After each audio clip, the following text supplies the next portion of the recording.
Hey, salut à tous, bienvenue à Question Auto. C'est l'heure du procès du Mitsubishi Outlander PHEV. C'est maintenant le temps d'être critique et on commence tout de suite avec les points négatifs. Première des choses, le banc qui bouge. Oui, vous m'avez bien entendu, c'est difficile de vous montrer ça à la caméra, mais quand on est en accélération, il y a comme un petit jeu d'un demi-pouce dans mon banc qu'on dirait qu'il est quasiment mal vissé.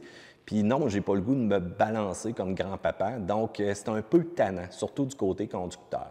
L'autre chose, c'est la climatisation. Vous le savez, avec les véhicules hybrides, les véhicules électriques, ça arrive très souvent. La gestion de ça, c'est un peu tannant. Là, je mets 21, puis j'ai l'impression qu'il est 16. Puis que j'en vois pas un me traiter de princesse, parce que je vous le dis tout de suite, c'est juste tannant. Si on monte la température au fond, bien devinez quoi? On attend, il ne se passe pas grand-chose. Même les bancs chauffants, ça prend du temps. Puis j'étais avec mon petit manteau léger, puis je commençais à me sentir bien après 15 minutes. Fait qu'imaginez avec votre soude d'hiver quand il fait fret. Puis le volant chauffant, bien, il ne chauffe pas au complet. OK? Juste une section.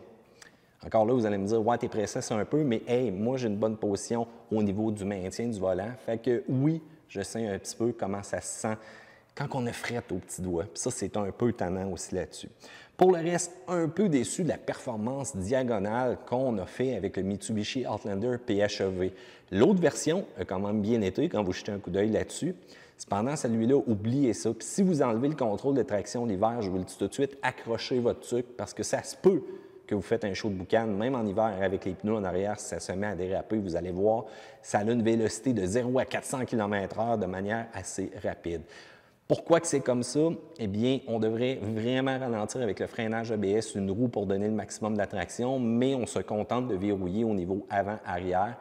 Oui, ce n'est pas nécessairement un véhicule hors route, mais je m'attendais un petit peu mieux. Ça se débrouille bien dans le sable, ça se débrouille bien dans la neige, mais vraiment le test diagonal, on peut dire que c'est un échec à ce niveau-là. Pour le reste, eh bien, on file un peu 2010 à l'intérieur. Je n'ai pas besoin de vous expliquer pourquoi. J'étais un look là-dessus.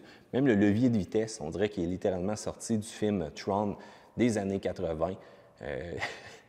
Encore une fois, je me rappelle la scène dans ma tête, ça me fait juste rire un petit peu.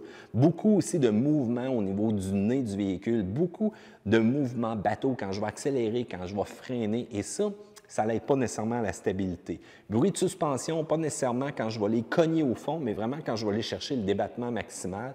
Souvent avec un véhicule qui a 500 livres de plus que la version régulière, comme ça, eh bien, on met des suspensions fermes, mais là, c'est sonore, on l'entend, attention aux trous.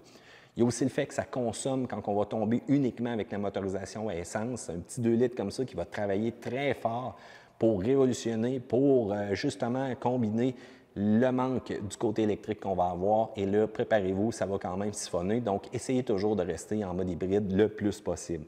Les côtés des plus pendant, eh bien, c'est le seul véhicule sport utilitaire ou multisegment, appelez-le comme vous voulez, traction intégrale dans sa catégorie, et ça, j'aime ça présentement.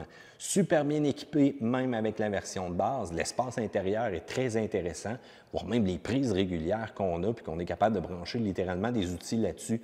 Tant mieux, je trouve ça impressionnant. Il ne faut pas oublier aussi qu'on a un excellent système de son. On l'a développé avec Rockford Fosgate. Si vous êtes un amateur des Euromix 1990, j'ai pas levé la main. Bien, vous allez voir que ça a quand même de la bonne base là-dessus. L'interface complète de style véhicule hybride branchable, l'information est là, les flux aussi de puissance. Vous allez avoir même la possibilité de calculer les coûts que vos recharges vous coûtent, voire même faire des rapports avec le mois quand vous êtes amateur de consommation d'électricité. Vous allez être servi surtout avec ces modules-là d'information. Port de charge rapide, pas besoin de payer, il est directement là.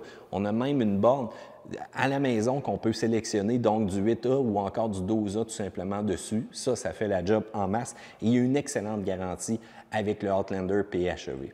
Je vous rappelle, on va changer de modèle très bientôt. Donc, sitôt arrivé, sitôt prêt à changer, 2,4 litres Atkinson, ça s'en vient. Et devinez quoi? On va rejouer sur la traction intégrale aussi pour ajouter différents modes, dont un mode neige. Fait que je m'attends que ce soit un petit peu plus performant dans notre fameux test diagonal. Je veux savoir qu'est-ce que vous en pensez. Est-ce que vous pensez que je suis en dehors de la track ou encore je suis sur la coche avec mes commentaires, section directement là ci-dessous. N'hésitez pas, venez échanger avec nous. Pouce en l'air parce que vous aimez ça, vous aussi juger un véhicule. Et surtout, abonnez-vous à Question Auto et Car Question. N'oubliez pas d'aller voir les accélérations qui se trouvent sur cette chaîne-là.